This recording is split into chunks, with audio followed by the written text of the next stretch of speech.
Olá pessoal, tudo bem? Na aula de hoje nós vamos trabalhar com a origem do sistema nervoso, né?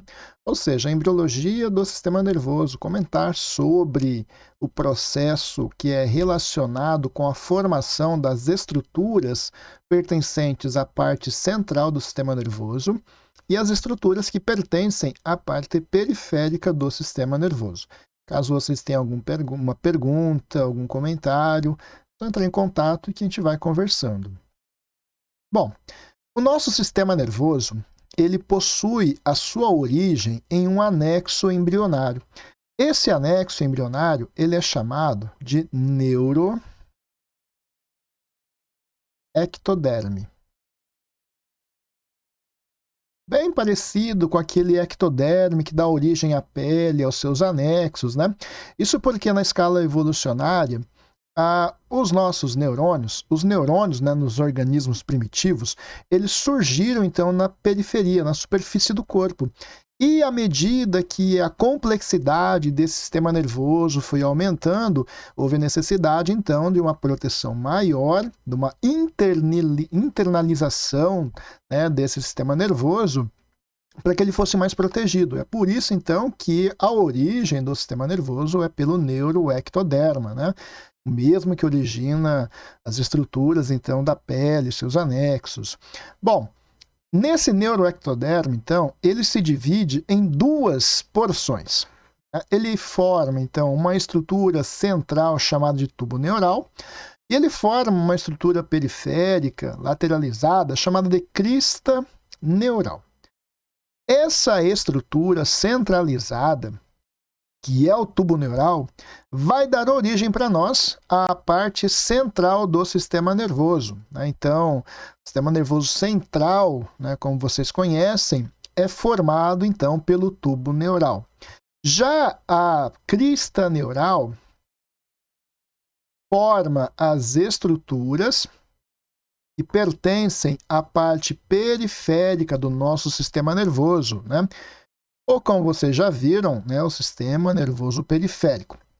Então, as células da crista neural, elas migram, né, dessa região e vão se localizar em estruturas distantes, né, desse processo inicial, formando então, né, não só os nervos, não só os gânglios, mas também a medula da suprarrenal, os odontoblastos, que são as células precursoras dos nossos dentes, os nossos melanócitos, né, que são responsáveis pela produção de melanina e confere a cor para a nossa pele, para os nossos pelos.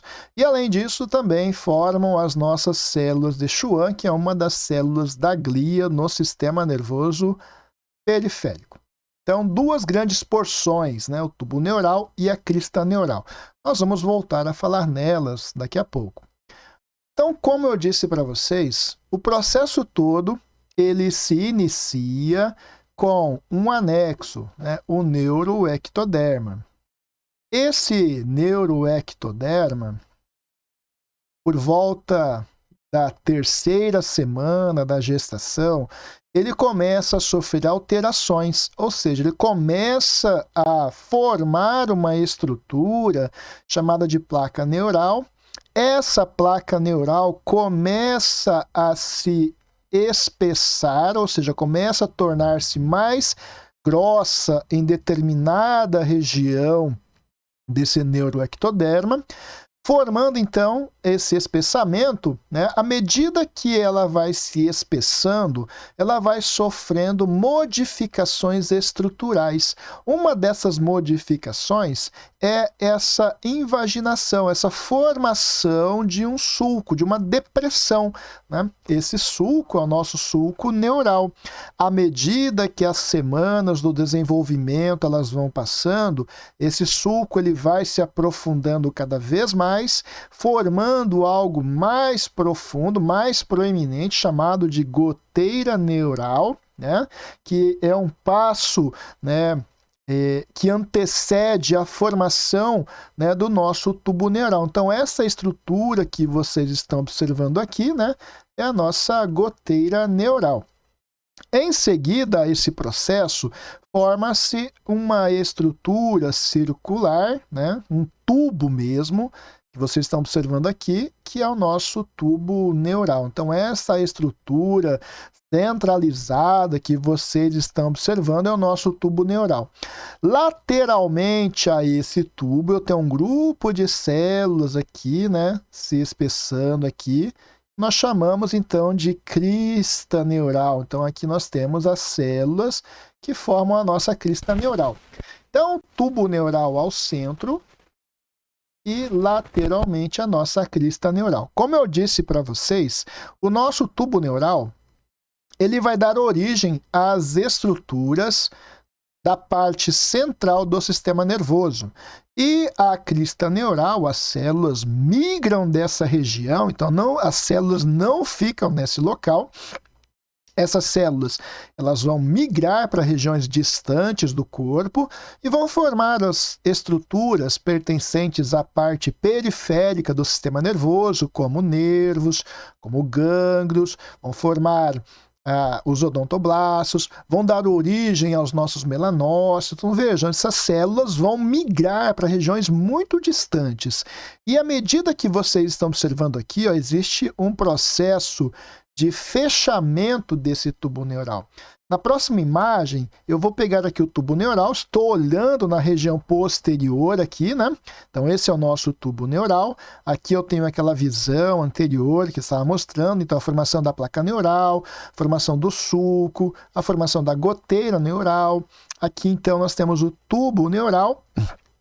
E lateralmente nós temos a crista neural, que nós já comentamos anteriormente. O que eu quero dizer para vocês é que existe um processo, então, de fechamento desse tubo neural que ocorre do centro, então, começa a fechar aqui no centro do tubo neural e o fechamento ele segue para as extremidades.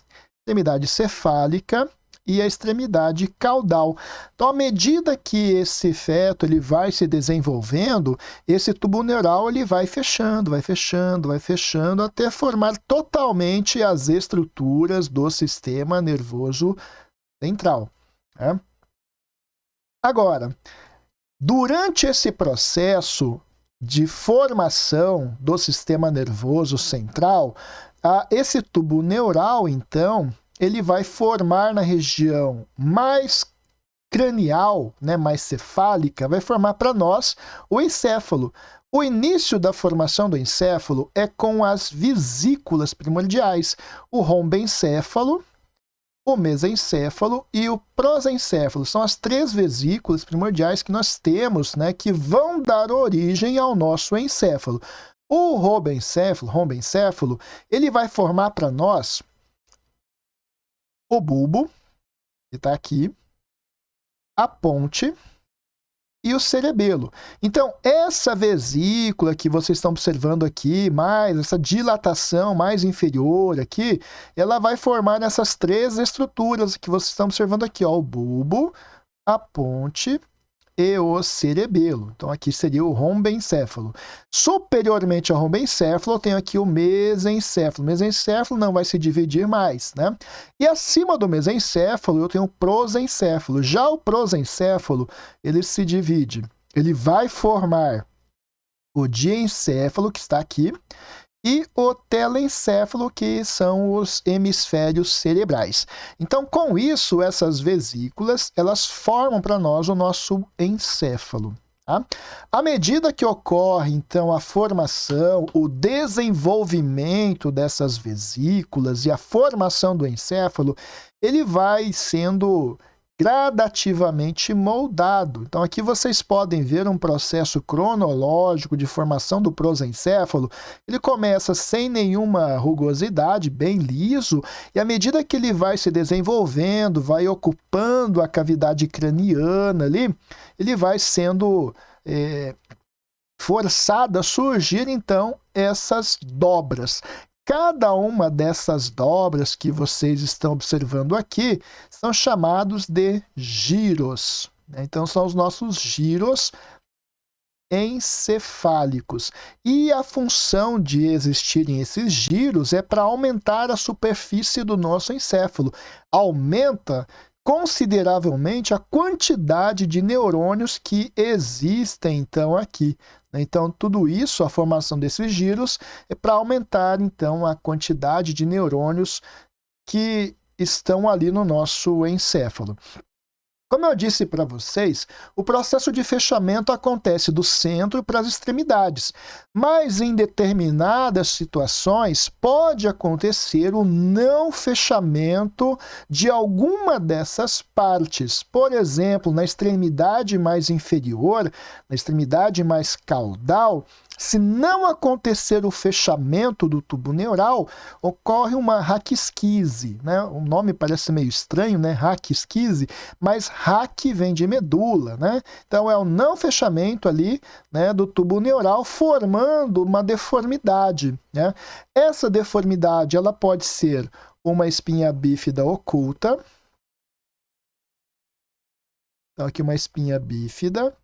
Bífida é a não formação, então aqui nesse local não ocorreu a formação corretamente da coluna vertebral, então não formou aqui o que nós chamamos de arco vertebral.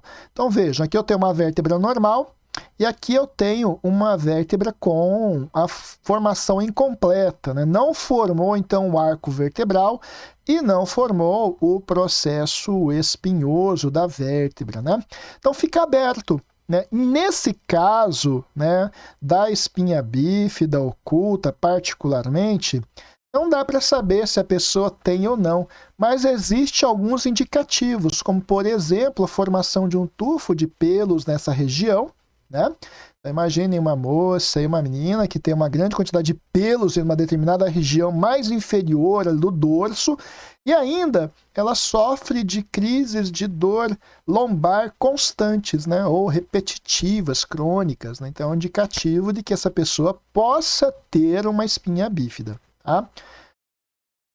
Uma outra situação, agora uma situação um pouco mais complexa, é a formação de uma meningocele, ou seja, não é mais oculta, forma-se um cisto, né, uma célia que formou um cisto. Esse cisto tem líquido, né? Então tem líquor ali, e ele fica proeminente na superfície corporal. Detalhe importante aqui na meningocele, não existe tecido nervoso no interior do cisto, diferente da mielomeningocele. Na mielomeningocele, então na mielomeningocele existe a formação do cisto e no interior do cisto eu tenho um tecido nervoso, né? Eu tenho ali tecido neural. Detalhe importante é que durante o processo de formação do nosso sistema nervoso, se ocorrer a abertura, se ocorrer então a comunicação, o contato do tecido nervoso com o líquido amniótico, essa estrutura, então esse tecido nervoso, ele vai ser induzido, né? Vai ocorrer então um processo de necrose, então vai ocorrer a morte celular. Então, é um processo mais complexo. Existe, então, né, observando aqui algumas imagens, aqui eu tenho uma mielomeningocele, então não ocorreu a formação dos arcos vertebrais e do processo espinhoso, formou-se um cisto, tem tecido nervoso no interior desse cisto, então uma mielomeningocele, né?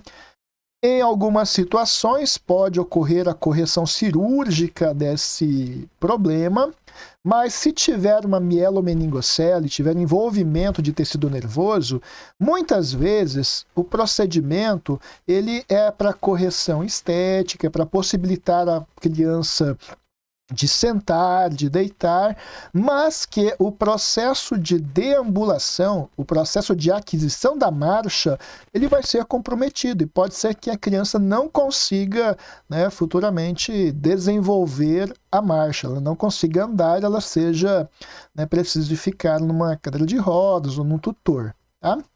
Então, aqui nós temos alguns exemplos, né, de algumas raquisquises, né? Dá para saber se tem tecido nervoso ou não? Só olhando não dá, né?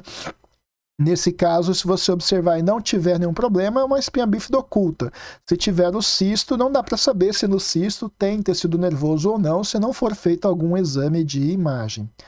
Agora, se o fechamento ele não acontecer na extremidade cefálica, na extremidade cranial, nós já vimos isso, né? Então acontece um evento chamado de anencefalia, ou seja, a não formação do encéfalo ou de parte dele. Então a criança ela não tem ali os centros nervosos cognitivos e em muitas vezes quando não ocorre também a formação do tronco encefálico, a criança também não tem as funções neurovegetativas preservadas, então ela não consegue ter uma sobrevida após o nascimento. Beleza? Esses fatores eles acontecem, grande parte, pela deficiência de ácido fólico, né? Então, o simples fato de suplementar com ácido fólico durante o início da gestação já previne, né, que aconteça esse não fechamento do tubo neural. Então, grande parte dessas ocorrências é por falha ou por falta de ácido fólico, mas também podem ser malformações decorrentes de uso de drogas, de algum medicamento abortivo ou de algum outro medicamento que foi utilizado durante a gestação. Então, existem algumas possibilidades para o surgimento dessas condições. Sobre a embriologia, era isso que nós temos que falar, né? Mais detalhes vocês vão receber nas disciplinas específicas. Se ficou alguma dúvida, algum comentário, alguma curiosidade, manda um e-mail, né? Manda uma pergunta que a gente vai conversando.